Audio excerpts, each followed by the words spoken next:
her hypnotic dance. She holds me here with only a glance. She's over me. She's over me.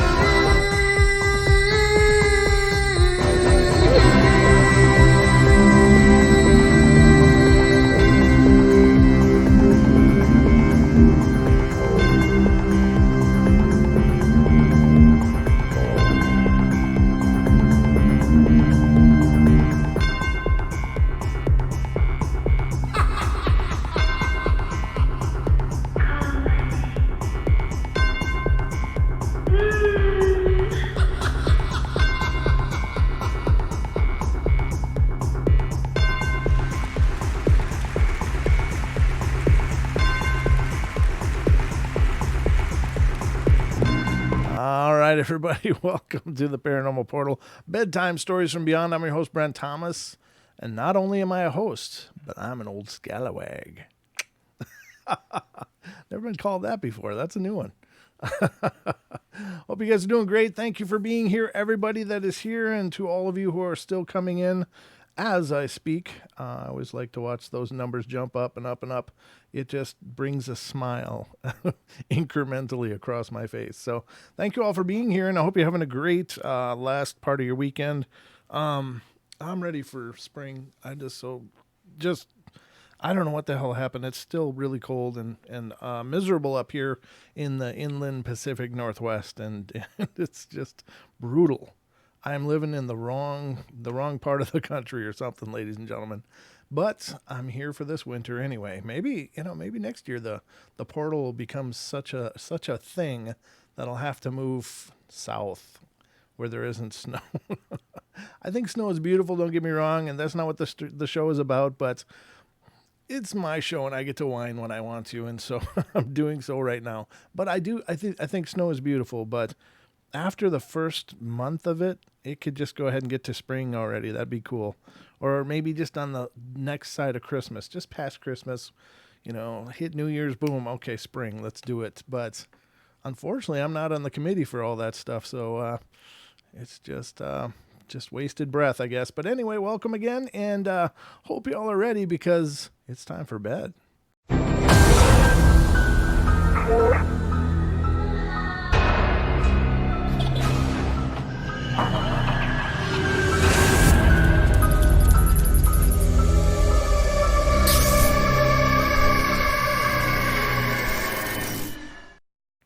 I might be a wimp, but I'm not a snowflake. Just to classify that, just to clarify my position in life. But anyway, yep, that's me. I'm definitely a whiner when it comes to the cold. But as I get older, it just gets more and more painful. I mean, honest to God, every winter gets harder and harder. I mean, I haven't even seen this one yet, but it's already started a month earlier, as far as I can tell. It started snowing here already, ladies and gentlemen, and that should just be illegal. I don't care who you are. That shouldn't be allowed. But anyway, I got some stories pulled up for you guys. I hope to keep you wildly entertained for the next right around an hour. So hopefully I will succeed at that. But great to see you all coming in, and thank you so much for spending the remainder of your weekend right here with me on the Paranormal Portal. And we had a lot of fun on our shows last night, and on Friday night had that. Of course, we got the phone call from both Tony Merkel and Wes Germer at the same time, and it was absolutely hilarious. It really was. If you haven't heard Friday's episode, go back and listen to it. It's just about almost like maybe 20 minutes prior to like the halfway point of the show. And it was just hilarious. God, it was a good time. And it's, I don't know, you just never know what's going to happen on any given show. Just things happen. And that's okay. I like that. I've long since given up trying to plan paranormal portals because they just do whatever the hell they're going to do anyway. And I'm usually just hanging on, and I'm not really driving the ship. I'm more like surfing the wave, trying to stay up on the board. So that's just how it rolls here. But I'm okay with that because nobody can ever say they're bored watching a episode of The Portal. At least they don't say it to me if they do say it. But anyway, let's get to our first story here, ladies and gentlemen, and we'll see if I can indeed keep you entertained. So the first story tonight's coming out of Indiana. Just I want to make sure I'm not missing anything. Oh, I guess I should tell you guys also, if you want to call in and be a part of the show, please feel free to do that. The show is we have a phone line, of course, and you can call in anytime you want. I will do my best to see those calls as they come in, but the phone number is 720-923-0500. Again, 720-923-0500. You can call in if you have a paranormal encounter of your very own that you'd like to share. But otherwise, if you're not much into making phone calls or being on the air, that kind of freaks you out, feel free to email your stories to paranormalportalradio@gmail.com. Again, paranormalportalradio@gmail.com, and that would be fantastic as well. But if you email your stories, just so you know, I won't probably read them until we're on a Friday, Saturday show, which is when we're connected to the network of TFR Live, as well as iHeart, TuneIn, and TalkStream Live. So I like to use the listener stories for that broad audience because I personally think those stories are extra special. And so it's not just stuff that I find to discuss. It's your guys' contribution, which to me is really incredibly valuable. So that's why I choose to read them on specific days.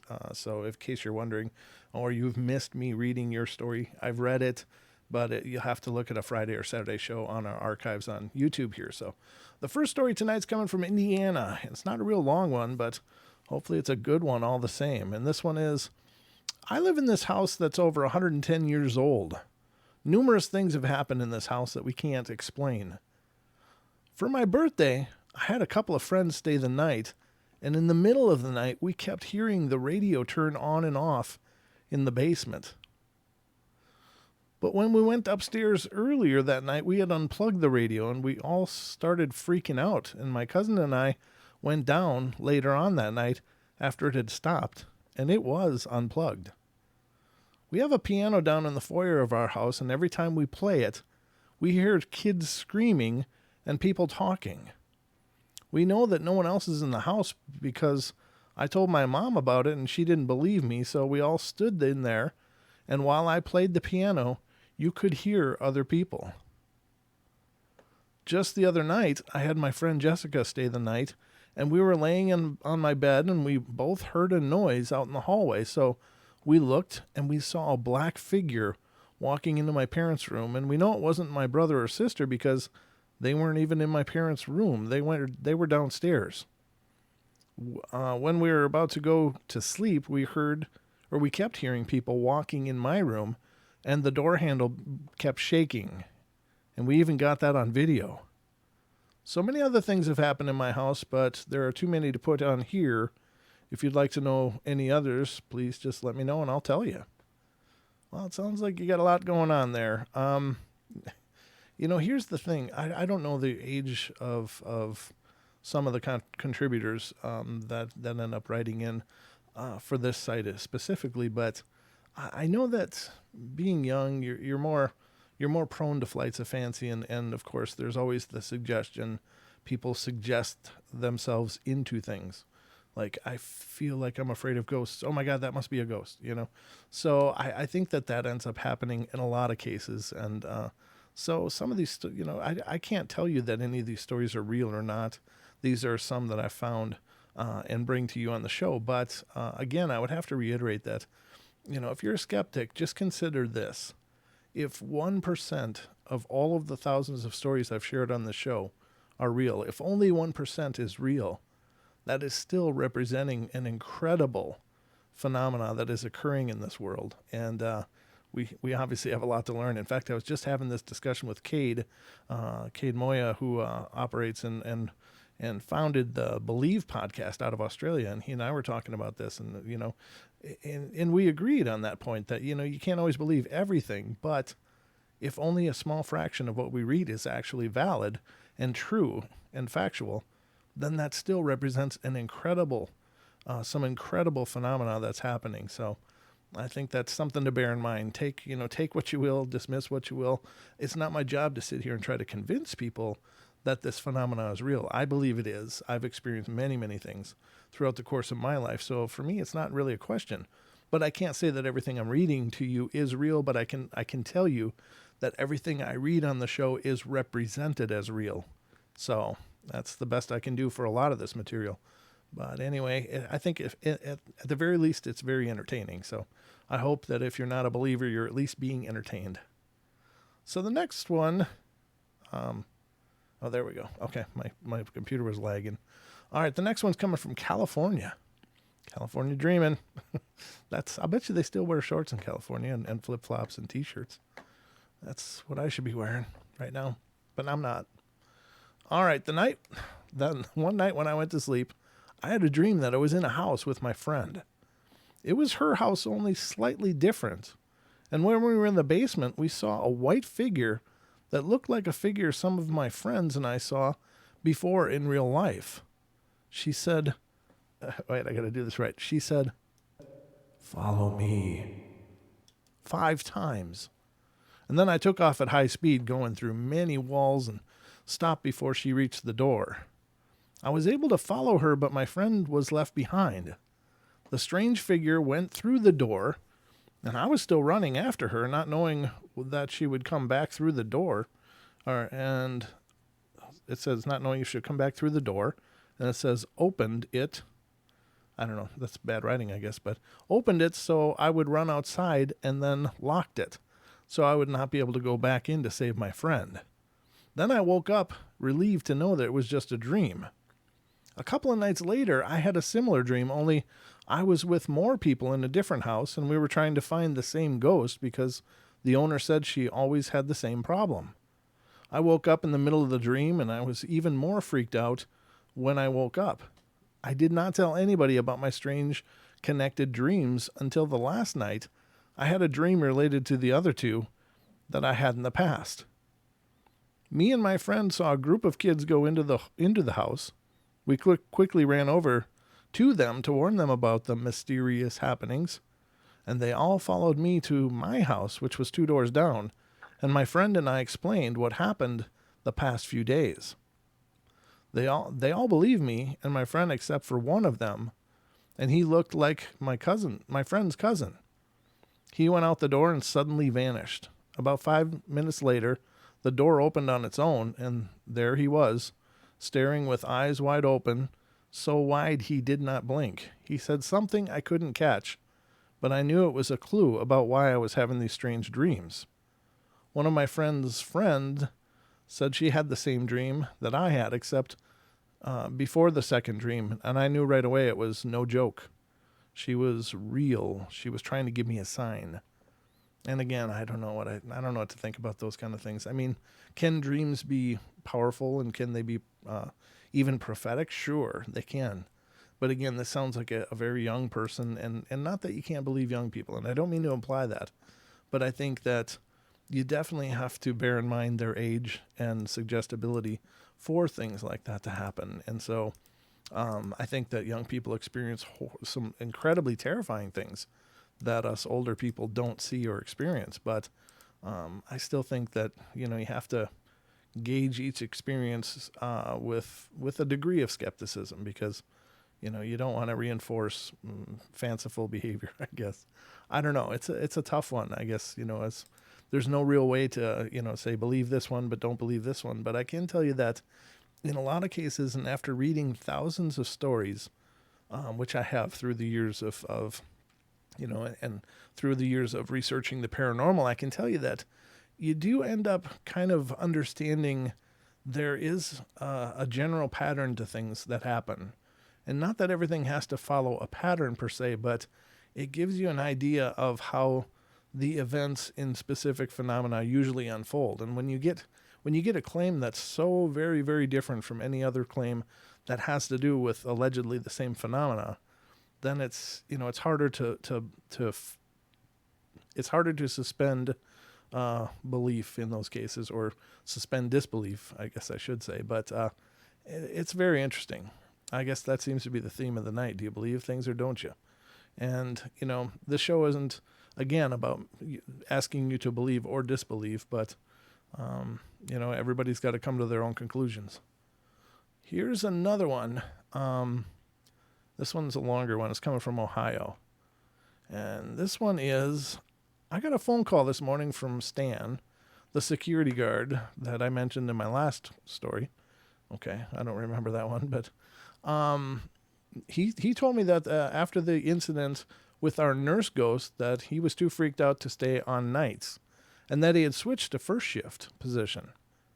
Well, I was wondering why I hadn't seen him over the past few months, and he proceeded to tell me about the memorabilia that was put up in our hallways last week to celebrate the hospital's 100-year anniversary. Administration put up pictures of the opening of the hospital, as well as pictures of the nursing and physician staff from when the hospital opened to the present time. He said that there's a black and white photo of a 1910 graduating nursing class that has each graduate's name printed underneath of them. He went on to say that as soon as he saw the photo, that one of the faces practically jumped out at him, and that right away he knew it was the nurse that walked with me that night. Oh, I think I remember the story. This is the referencing her other story, which was coming down the elevator to go have a smoke, I guess, and she walked through the building to leave because they could only go out through the emergency entrance. And there's a security guard there watching a camera, and he saw this person walking with what looked like a nurse from, way back, dressed in very different clothing. And he was excited to see this person come around the corner. And when she came around, he said, "Where's that other person that was with you?" And there was nobody else. So, and even on the security footage, that the apparition itself wasn't solid. It was more of a wispy white when they reviewed it and watched it again. So definitely believable as far as phenomena is considered. That seems to come up quite a bit. He said, let's see. Okay, where was I? He said Sally Mae Hatfield. He said, I repeated the name to make sure I heard him correctly, and he assured me that was the name, and that is definitely her. And he said he just wanted me to know and that I should check it out when I come back to work. Well, I worked last night, and today started my 4 days off, but I was so curious to see her face, I went back in and checked the picture out for myself. After I found the photograph, I picked out which lady she was, and I got goosebumps all over my whole body. I suddenly felt almost nauseous. I'm not really sure why my body started to react this way, but the feeling faded really quickly. I started studying the structure of her face, and she was a beautiful woman. She looked very young in the photo, maybe in her mid-20s, if that, and she had long dark hair, and her cheekbones stood out as they seemed to be her main facial feature. After standing in front of this picture for what seemed to be an hour or more, but really it was only like 20 minutes, I felt the need to know everything about her. I went over to the HR to see if there was any way to get information about the nurse that worked there so many years ago. I was told that even if there was a way to find any records on her, that it would be against HIPAA regulations, HIPAA, to give out any info that they might have, and that with her being there so long ago, that any paper trail would have been long gone to another place where they store all the old records. So I really felt hopeless, and I grabbed a coffee and went back to the photos. And as I walked back over to the photo, there was an older couple standing in front of it. I heard the woman say to what appeared to be her husband, "And this is my mother's youngest sister, Aunt Sally." And she pointed to Sally Mae's picture. My jaw just about dropped to the floor. I was almost in shock. Right then, I interrupted them and asked her about her aunt's career there at the hospital, and she pointed to another woman, Janie Rhodes, and she said that this is her mother, and she told me that they both worked there for more than 20 years, and that she too had been employed by the hospital many years ago. She said her aunt and her mom both graduated in that class, and they both worked separate shifts in the ER, and Janie worked days, as she had to be home for her children and husband when school got out, and Sally Mae worked nights. Sally hadn't married, nor did she bear any children, due to the fact that she was so wrapped up in her career. We walked over to the small cafe, and I bought them both coffees, and we talked for about 2 hours, and she never once asked why I was so interested in her aunt. And I wasn't comfortable to just tell her why, because that I wanted to know so much. Well, she said that her mother had passed away at a local nursing home in 1980, and that Sally Mae didn't live quite as long. She said when Sally was 37, she was working an 8-hour shift in the ER and was treating a young male patient who had been beaten really badly in a fight. And 2 men came in asking to see him, saying that they were family, and they were let in. Sally was in a room with another patient when she heard the boy arguing with his guests. She walked into the room, and one of the men had a knife and was actually stabbing the younger boy. She ran over screaming for help, and the man began stabbing her. Jeez. The 2 guys ran off and were captured less than an hour later. Sally Mae had 5 stab wounds and was treated at the hospital. She was doing well, healing up good, when she encountered a staph infection, and that went on to take her life after 4 weeks of treatment. The young boy was treated and left the hospital a week later with no problems. This whole thing has blown me away. I can't get this conversation out of my head. I came right home and jumped on here to tell this story. And thank you all, and I'll check back for any comments. Wow, that's so tragic. What a madness. I can't imagine ever having that much rage that you'd beat somebody and then you'd go to where they were getting treated and try to finish the job. That's some pretty serious rage. Oof. Ay, ay, ay. Okay, well, we're going to move to North Carolina and see what's going on there. Another long one. Let's see, what am I missing? Anything going on? Okay, no calls. We're good. All right. So North Carolina. This sighting happened in Charlotte, North Carolina on Ellington Street in an old duplex that some friends rented. It wasn't on the best side of town, but it was safe, and everyone within range knew each other and took good care of one another. The place wasn't much to look at. At the last minute, my ex and I were asked to house sit, and we didn't mind because we'd have the place to ourselves, and we were very comfortable being there, so we agreed.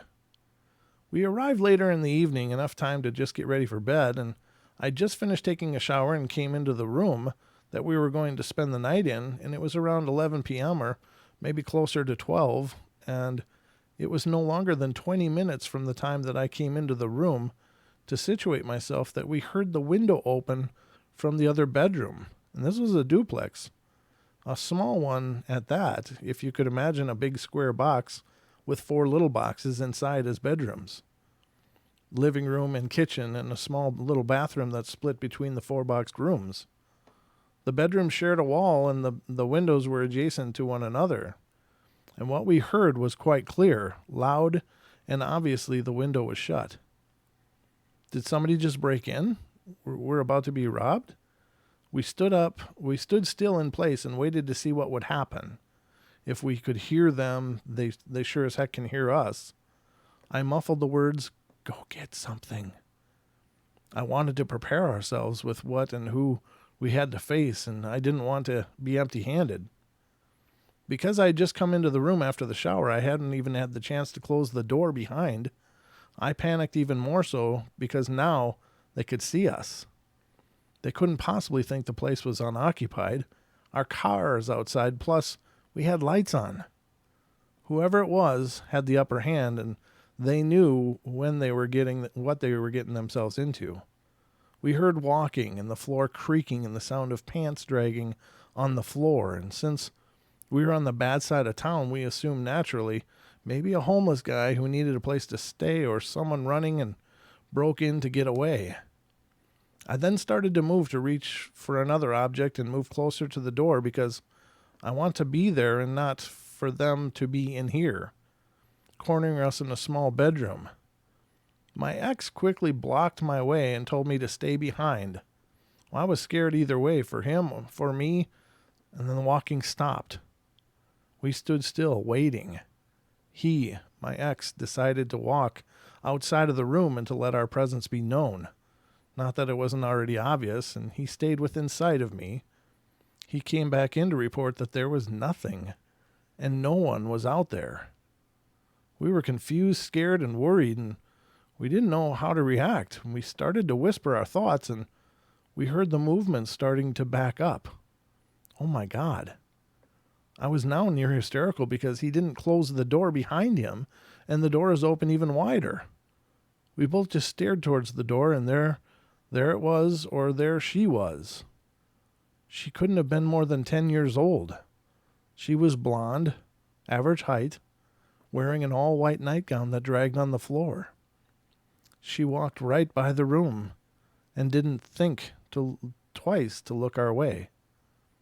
My ex gathered his thoughts and again told me to wait and see where she goes. In the apartment, maybe she would just leave through the front door. A moment of scare was gone now. We were concerned for this little girl. Why is she alone? When we didn't hear the front door open or shut, I made him go follow her to see if she needed help or something. Of course, he hesitated, but he went and came back within a minute to say that she was gone. Nothing. No evidence of the door or the back door or even the kitchen window looked like it was tampered with.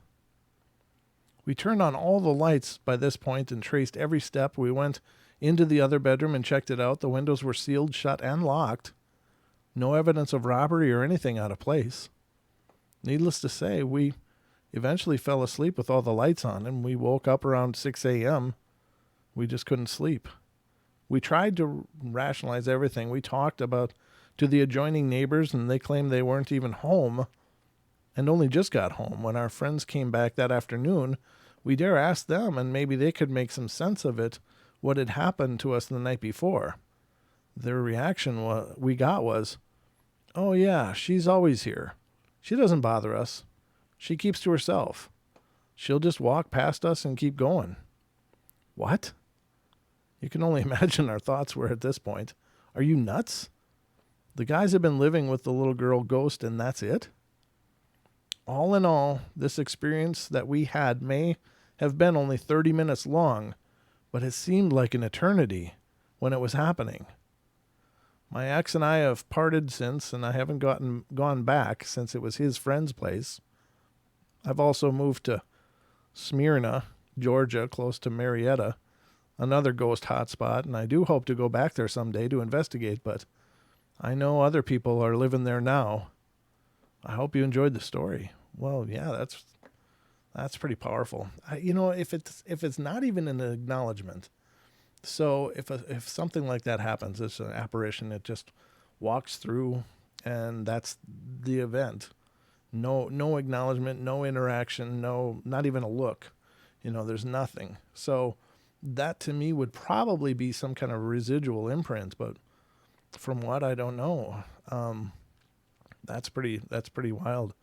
But when it's like that kind of zombie thing where they just do what they do and don't seem to have any interaction with anybody, then it's probably not an intelligent presence. It's just probably a repeat, something just repeating, some energetic event, or maybe it wasn't even that energetic, but very interesting. Oh, okay. But very cool all the same. So that was a good story. I like that one. It was very well written as well. Okay, we're going to Florida now. Man, oh my God, this one's really long. This one sounds pretty wild though. Let me just check the time because this one is going to be a long one. Yeah, we got plenty of time. Okay, this may be the rest of the show, but it sounds like a pretty intense story. So it has to do with demons. So not a subject I like discussion too much on the show, but it does come up. So let's see what they have to say. The year was 1999. It was late in July. My best friend invited me to go jet skiing in the Atlantic with his family. As always, I accepted his invitation and drove over to his house to stay the night. I arrived after they had eaten dinner and everyone was just sitting around the table planning for the trip in the morning. I took up a chair and just listened in on what the plans were. My friend's dad went to bed and his mom and he decided that they should inform me of what had been happening in their house within the past week or so. She started off with a simple, yet at the time, a silly question. Do you believe in ghosts? Well, I said no, and I looked at my friend to see where the punchline came in, and she then said that her daughter, who was the same age as I, had always had trouble with the ghost, but it had recently decided to start bothering the rest of the household. She continued to speak, and at times I found it hard to keep listening, but I grudged through. They only have 2 children, my friend and his younger sister. And they also had a Great Dane named Jada. Great Dane. I said Dame. Dane. Named Jada. That was about this time my friend's sister came in from wherever she had been and joined the conversation that we were forcing me to have about this ghost. She stated that it always moved things in her room and sometimes just trashed the place. And this would be a good excuse for a teenage girl to have, but not for her. She is it says excessive compulsive. It's obsessive compulsive, which translates to a neat freak. She went on and said that she could ignore it for only so long before she asked my friend to bless the room. At this time, he was very pious and believed it was a demon and that he could cast it out because he was Christian. 2 nights went by, and the ghost had apparently moved on. Until that following weekend, it was like a breath of fresh air in the house, and I'm quoting this. His sister came home one afternoon after cheerleader practice and went to wash up in the bathroom, and her brother shared, and she took a shower and went to get a towel out of the linen closet located in the bathroom. She opened the sliding mirrored door. Crouched on the floor was a sickly-looking old lady looking up at her. She freaked out and ran naked through the house to find her brother, and this is when I found out that she was staying at a friend's house only came home to shower and get clean clothes.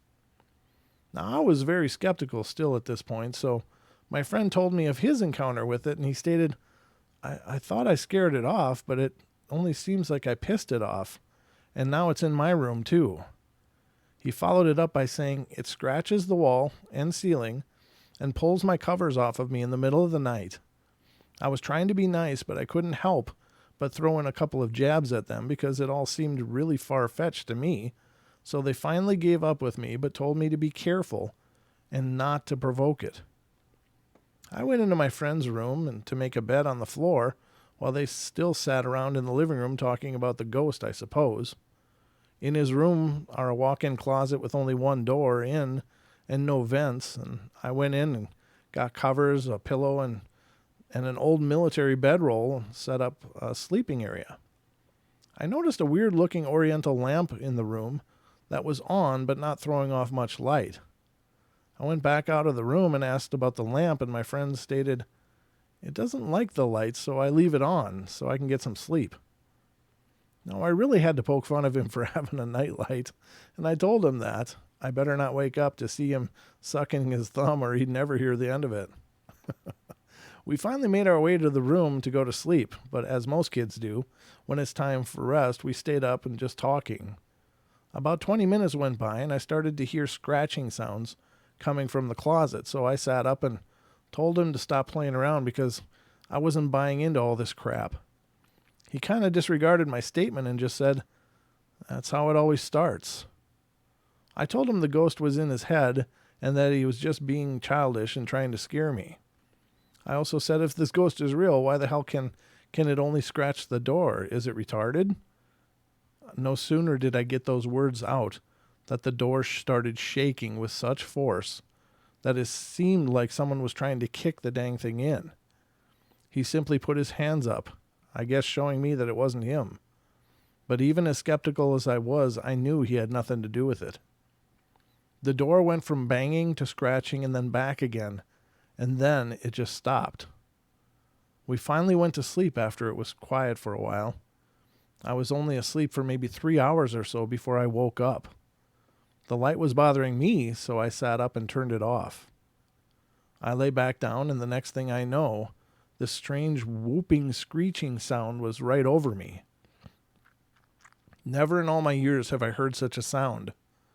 The next thing I remember is my friend standing on his bed to pull the light switch. He was pale as a sheet of paper and pissed off, and he said, "Why the hell did you turn that off? Now it won't leave us alone." We left the room and went to the living room to get away from it, and it really didn't seem to care at this point. As we were leaving the room, the bedroom door slammed shut, opened back up, and then slammed shut again. At seeing this, I had almost had to go check my underwear. The room sounded like a hurricane going through it. We just sat and listened to all this, and my friend's expression never changed. He was tired and mad. So we just sat there not talking, just listening to this thing throw a temper tantrum in his room. When it was bored with that, it started scratching on the ceiling in the living room, and that continued so long, I think we just stopped listening to it. That morning, I apologized to his mother for doubting her story, and I honestly felt like a jackass for doing this, so in the first place. She told me that she had been in contact with a minister who would come and bless the house, but he was waiting to do more research so we would be better prepared for the task at hand. A week went by and it continued on, so my friend was sleeping in their den and they just tried to ignore it. There was a football game that week and his sister wanted to get some photos of her in the new cheerleader outfit, so they set up a miniature photo shoot with the proper lighting and all, and I was there at the time because we had just got back from the paintball practice, and we were just sitting around checking out her cheerleader friends who also wanted some photos of themselves, and they went and dropped off the film in one of those 1-hour photo shops. We were cleaning our paintball markers, and when his mother showed up with the photos, and she simply said, "You two need to see this." On several pictures, there was a shadow. You could almost make out the image of an old lady. The pictures were taken with a semi-automatic camera, so there was no skipping in the pictures. In each photo, you see the image moving across, then it stops. After a couple more pictures, you see it again, walking back the other way. They had a light in front of the photographer, so no shadow should be there. When they took these pictures to the minister, he was speechless. The next day, the house was blessed, and they have only had one encounter since. That was back in 2002, when my friend and I were about to go to Iraq. Nothing has happened since. They still own the house, but aren't there very much. Yikes. That's pretty intense. Oh, wow. We still got plenty of time. I thought that was way longer. It looked way longer, but I guess it read quick. So, oh, hey, Don, good to see you. I guess I should say who is here. Let's see who is here, ladies and gentlemen. There's Belle Prepper is here. Duke Sullivan is here. Cha-Cha is here. Deb is here. Dee is here. Dee Singer. Elaine Clifford. Hello, Elaine. Hello, everybody. Gemini Moon. Hi, Gemini. Joe Kukowski. Linda. Lisa. How you guys doing? Lewis M. Cat. Marilena. Good to see you. Mogayon is here. I'm here. Real Deal is here. Tesla Tech is here. The Rotman, Mr. Ken, is here. Todd Evans is here. William Bennett is here. And Don is here. Great to see all of you guys that are participating in the chat. And I know there's more of you here than just that, but thank you to all of you who are sitting back and listening. I hope you're enjoying the show. Yeah, that's creepy. That's way creepy. The old hag kind of thing. A lot of times that kind of apparition is tied to the whole sleep paralysis thing, but we didn't hear any mention of a sleep paralysis throughout that entire event.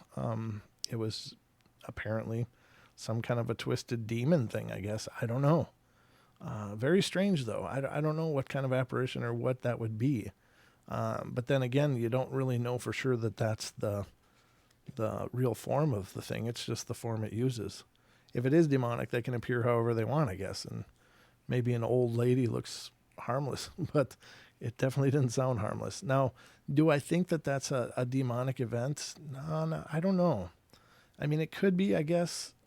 I don't know that all demons do the same things, but again, I'll repeat it just in case there's any new listeners. But in my opinion, demons are incredibly subtle, and they do center around one person. They don't usually, I don't think, lash out at everyone and everything. The idea is to take somebody over. So you'll see somebody getting targeted, and they'll change. They'll fundamentally change. They'll just get dark and moody and isolate themselves, and a lot of times that's in my opinion, a real good sign of demonic oppression. Because they like to isolate. It's like any other kind of abuse, in physically abusive situations, the abuser likes to isolate the person they're abusing, cut them off from any support structures. Well, it's very similar in demonic possession and oppression, is that they want to isolate the person to keep them away from things that might embolden them or strengthen them. So it's a war of attrition with demons, but I don't think that they generally announce their presence, because when they announce their presence, then people fight back. So the more subtle they can be, and by the time you know that a demonic situation is going on, it's really usually late in the game, and it's going to be a tough battle. Not that it can't be won, but I'm just saying they are won most often. But they're just a real tough deal to deal with. Tough deal to deal with. That was the best words I had right then. But not that it can't be a demon. I don't know. Could be some sort of elemental that appears as an old woman. Could be an old enraged spirit. Maybe something with that property, something with that area. It's hard to know, but it's a very angry thing, whatever it is, and sounds pretty profound nonetheless. So, great story. I thought that was really brilliant. I should qualify that, though, of course. I mean, if indeed that's real, that's incredibly terrifying. And I don't mean to, treat it like a fanboy, but it's a really well-explained story, really well-explained encounters. And I don't know, just in reading it, it seems believable. Nothing in that story was out of the realm of, a thousand other things that I've read that are similar to that. There was nothing behaviorally that was really off of the norm, but is it demonic? I don't know. Again, the word demon gets thrown around really loosely and easily, and I think most often people use that word because it sounds impressive. Paranormal investigators love to throw around demon. Well, it was a demon. We took care of this demon. We investigated this demon. Well, that sounds great on a resume, but did you really? I don't know. And I'm not bashing anybody. I mean, there are people that do specialize in demonology and exorcisms, and so I know it goes on. But I think if people were really encountering a demon, they probably wouldn't be bragging about it, because it would be a hell of a battle. It's not the kind of thing that you come back and just put a notch on the chalkboard and say, "Yeah, we got another demon."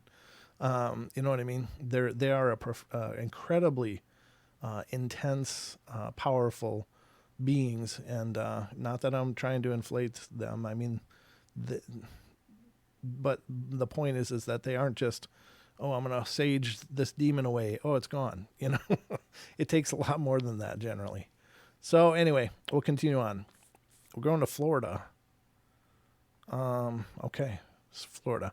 In late 2002, I was on stand-down orders from the Army, so I went back to work. I was a major with a security company and had to go to a post that people kept either calling in sick or would just simply refuse to go to. I meet the officer on duty and was informed of the post orders and given a tour of the grounds. And this is a foundry metal shop located in East Central Florida. While going through the tour with the officer, I observed that the buildings were very old and asked if there was any building that I shouldn't enter at all, and the officer said he couldn't think of any. And while we went through the employee break room and bathroom area, which were in a modular building that looked almost new, and there was an older radio that was playing some country music in the corner by a microwave. The officer walked over and turned it off and then unplugged it.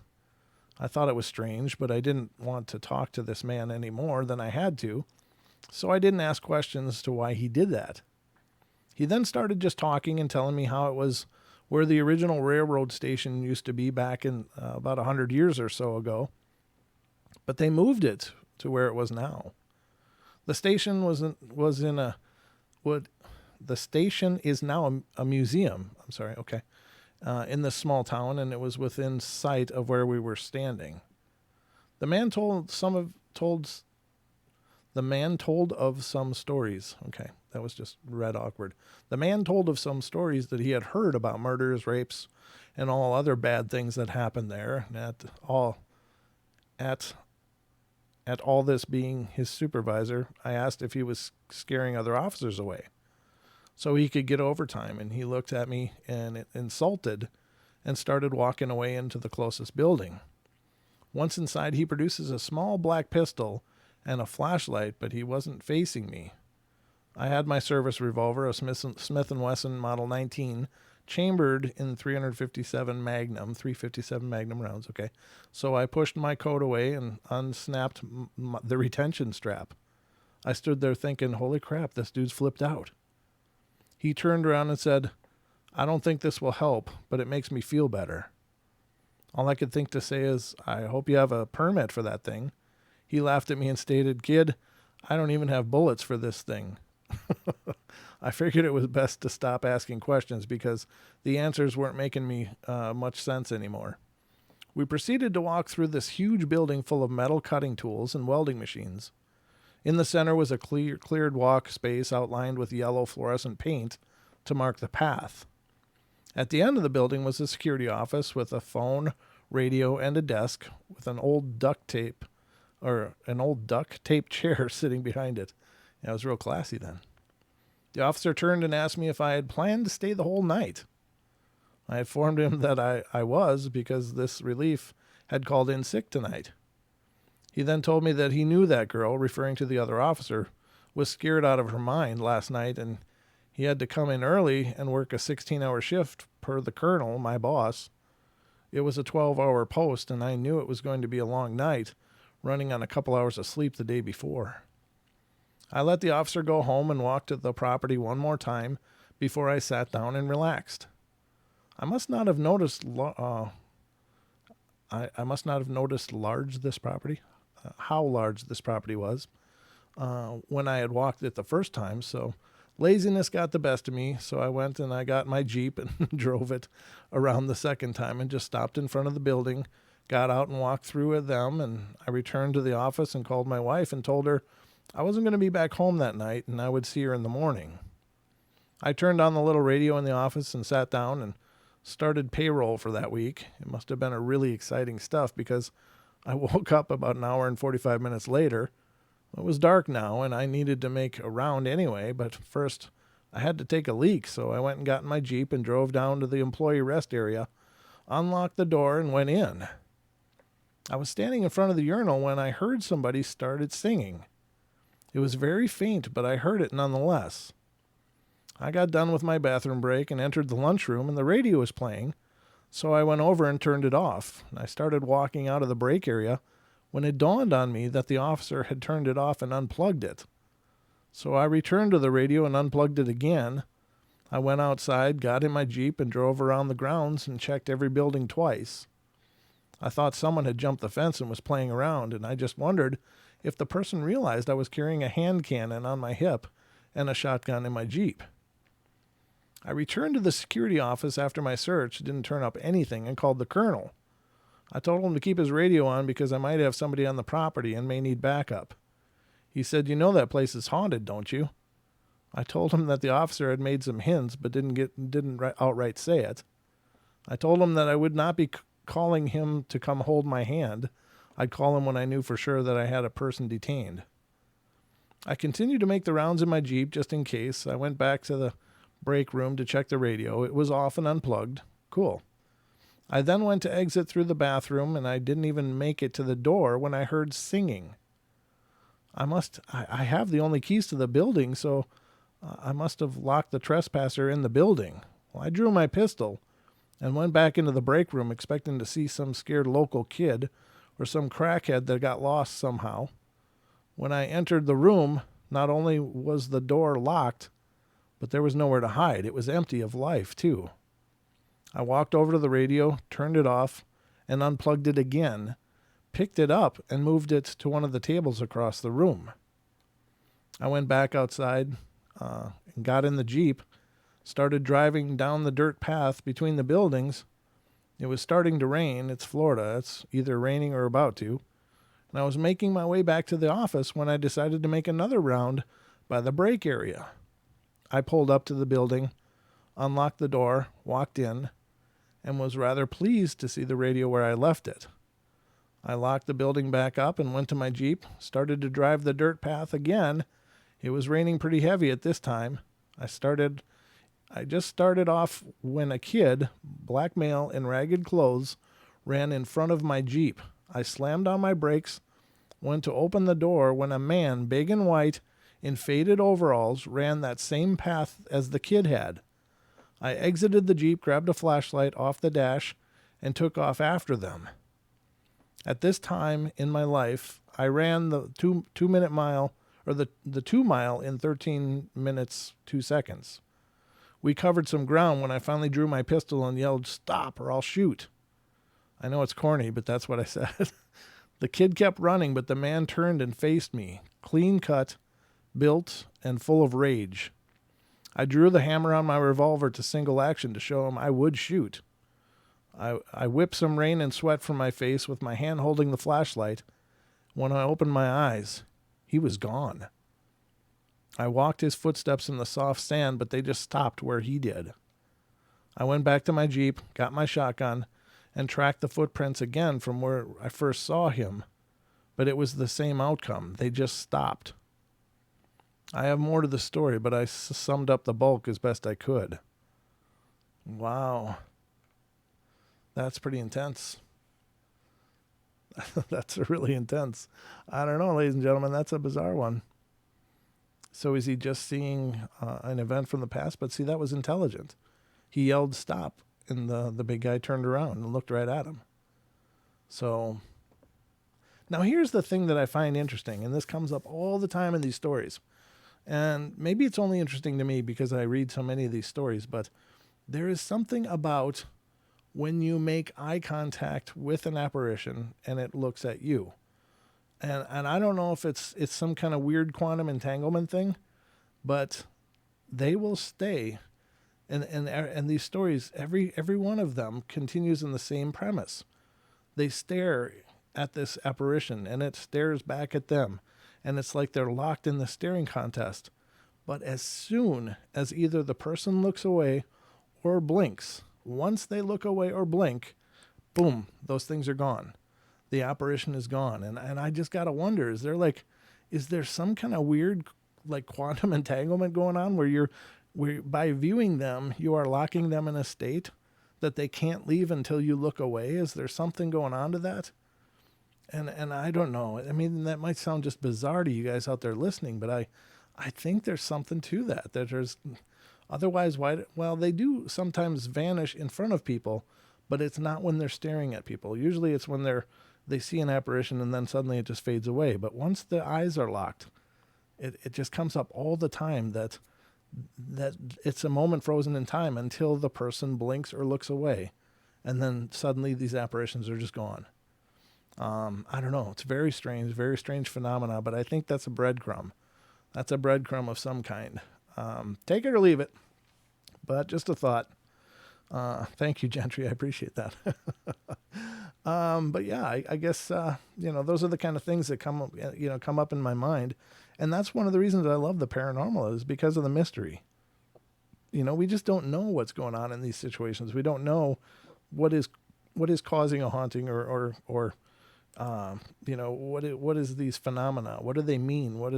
How do they happen? Or, you know what I mean? There's just a million questions, and we have theories, we have ideas, but in the paranormal, there's no real facts because it's not really a studyable phenomena. So very strange. That one I can't read anyway. I wonder if I can. This one's pretty short. I'm going to read this one, and I think this will be the last one for tonight, ladies and gentlemen. So just bear with me for one more story, if you would. All right, so this one's coming from New York. Let's go to New York and see what's going on there. I live in a yellow house that I believe is haunted, and hear me out.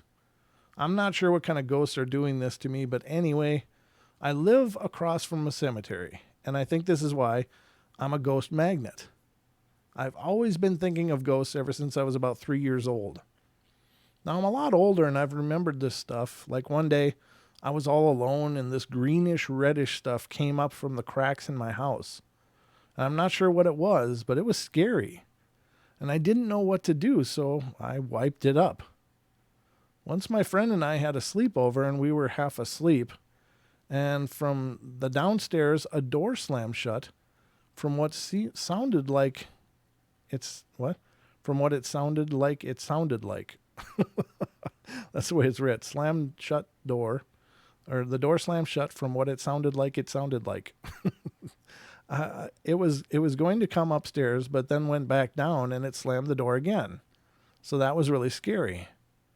Once I was in the bathroom, and when I was done, I couldn't get out, like something was preventing me from outside of the room. So by then I was scared and slammed the door open and ran outside of the house. Once I heard a scary noise, and then I felt hands on my shoulders, and I screamed of torture, and my mom came in and asked what was wrong, and I told her, and she said it was just a dream and to go back to sleep. But I know it wasn't any dream. Once I got home from a long day at school, and I took a nap and woke up with a black eye and bruises and a lot of cuts on my back and arms, and I don't know what it was, but it really hurt. So, I don't know. That's very strange. Again, there's not much to go on here, so there's no way to really make any kind of determinations, but it's a strange series of events for sure. But, ladies and gentlemen, I hope you've enjoyed our journey through the Paranormal Portal with our Bedtime Stories from Beyond, and I hope you've ready to get a good night's sleep now that I've hopefully sufficiently spooked you. If I'm doing my job. No, I'm just kidding. I don't do the paranormal in a creepy way. I like to have fun with it, have discussions about it. I think it's absolutely compelling and interesting, but I hope you guys enjoyed it as well. Thank you so much for being here. Of course, I will be back tomorrow with another episode, and all these seven days a week at 7 p.m. Pacific Standard Time. I will be here on YouTube doing the bedtime stories or doing our 2-hour shows with Don or by myself. But there's always a Paranormal Portal happening every night. So whatever 7 Pacific time means for you, whatever your time zone is, adjust accordingly. But I'll always be back. So I hope you guys will be back tomorrow with me, and we'll do this all over again. So if you're wondering, when does that show start? It's always 7 p.m. Pacific time. So if you're in the Midwest, it's 9. If you're in the East Coast time, it's 10. If you're in Mountain time, it's 8. If you're living abroad or some other part of the world, then you got to sort that for yourself. I don't know what the hell time it would be, but it's now. So anyway, thank you guys so much for being here. Thank you so much for being a part of the Paranormal Portal family, all the support and encouragement you guys have been giving us. Thank you to those of you who have checked out our podcast, which is available on iHeart, iTunes, Pandora, Spotify, Chatbox, and a gajillion others. So check out our podcast if you haven't. We do 3 podcasts a week. So we're doing about 10 episodes a week of the Paranormal Portal. So there's lots of ways to check out the shows. But thank you all for being here and being a part of it. Thank you for all the support. If you want to check out some Paranormal Portal gear, head to our Teespring site. The link is in the description down below. If you like the music on the Paranormal Portal and you'd like to download a copy of the songs, the link is in the description. So there's some options to help support us here on the portal. Or if you want to donate, the link is somewhere up there. So I got to pull up the screen so I can see where the hell it is. The link is there, up above there. So, all right, guys, love you all. Be good, be kind, be nice. Take care of each other. Help each other out. Find the magic in every day. And remember to laugh as much as you can. Thank you so much for being here, and sweet dreams.